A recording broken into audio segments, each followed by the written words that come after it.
نحمدہ ونصلی علی رسولہ الکریم، اما بعد، بسم اللہ الرحمن الرحیم۔ ہمارا آج کا موضوع قربانی کس شخص پر واجب ہے۔ رسول اللہ صلی اللہ علیہ وسلم کا ارشاد گرامی ہے، جو صاحب نصاب باوجود استطاعت کی قربانی نہ کرے وہ ہماری عیدگاہ کے قریب بھی نہ بھٹکے۔ اب قربانی واجب ہونے کی شرائط کیا ہیں؟ اس میں سب سے پہلا یہ ہے کہ مسلمان ہونا۔ غیر مسلم پر قربانی واجب نہیں۔ دوسرا، مقیم آنا، مسافر پر قربانی واجب نہیں اگرچہ وہ بقدر نصاب مال کا مالک ہو، یعنی اگر وہ ایام قربانی 10 ذی الحجہ کے طلوع آفتاب سے 12 ذی الحجہ کے غروب آفتاب تک سفر شرعی میں رہے تو اس پر قربانی واجب نہیں ہوگی، اور واپسی کے بعد بھی اس کی قضا اس پر واجب نہیں۔ اس روح سے حاجی کا حکم یہ ہے کہ اگر حاجی کا قیام مکہ معظمہ میں داخل آنے کے بعد وہاں سے روانگی کے درمیان 15 دن سے کم ہو تو وہ مسافر ہے، اس پر عید الاضحیٰ کی قربانی واجب نہیں۔ اگر حاجی کا قیام مکہ معظمہ میں داخل آنے کے بعد سے واپسی تک 15 دن یا اس سے زائد رہے تو وہ مالک نصاب بھی ہو تو اس پر عید کی قربانی بھی واجب ہو جائے گی، لیکن یہ قربانی حدود حرم میں کرنا لازم نہیں بلکہ دنیا کے کسی کنارے میں بھی جائز اور درست ہے۔ لہذا اپنے وطن میں قربانی کا انتظام کر دے تو بھی درست ہے، اور اگر کوئی حج تمتع یا حج قرآن کرتا ہے تو ایک سفر میں حج اور عمرہ دونوں کرنے کی سعادت میسر آنے کے شکرانے میں اس پر ایک قربانی واجب ہو جاتی ہے، اور یہ قربانی ایام نحر میں حرم میں کی جائے گی، اور اسے یہ اختیار ہے چاہے ایک بکرا یا ایک دمبا ذبح کرے یا ایک پورا اونٹ یا ان بڑے جانوروں کا 7واں حصہ جس کا 7واں حصہ ایک بکرے کے قائم مقام قرار پاتا ہے۔ تیسرا یہ ہے کہ آزاد ہونا، غلام پر قربانی واجب نہیں۔ آزاد سے مراد یہ ہے کہ وہ غلام یا باندی نہ ہو، عورت خاوند کے ہوتے ہوئے بھی آزاد ہے، بیٹے اور نوکر اور یہ سب آزاد ہیں۔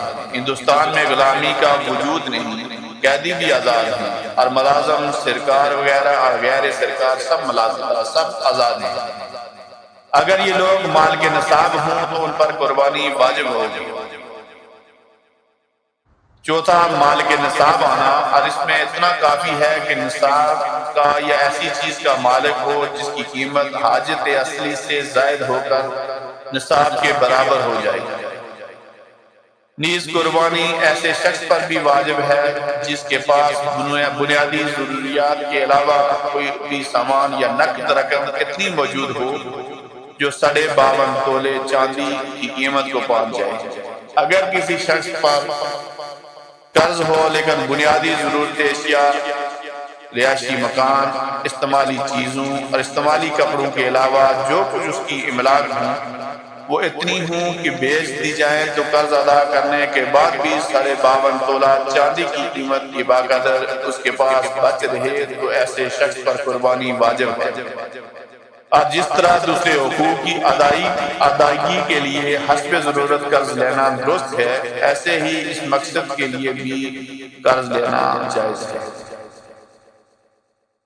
اور قربانی صاحب نصاب پر زکوٰۃ کی طرح ہر سال واجب ہوتی ہے، لیکن اس میں زکوٰۃ کی طرح نصاب پر سال گزرنا ضروری نہیں۔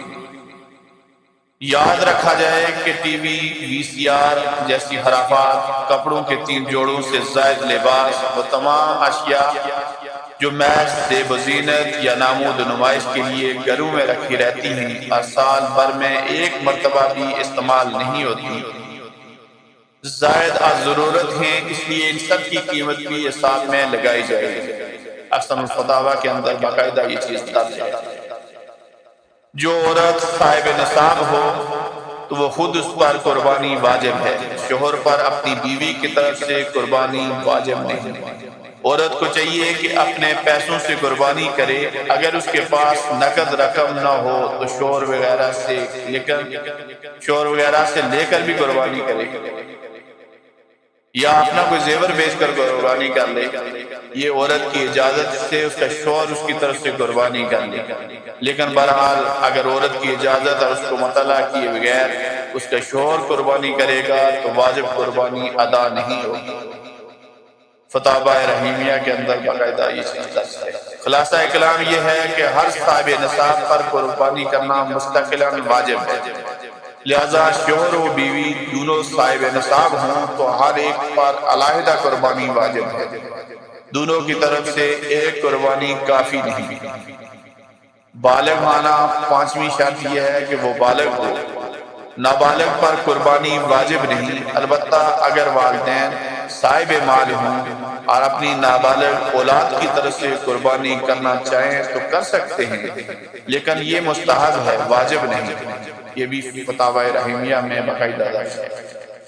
چھٹا یہ ہے کہ عاقل ہونا، مجنون پر قربانی واجب نہیں، اگر قربانی کے ایام میں مجنون کو افاقہ ہو تو اس پر قربانی واجب ہے۔ میں اسی پر اکتفا کرتا ہوں۔ وآخر دعوانا ان الحمد للہ رب العالمین۔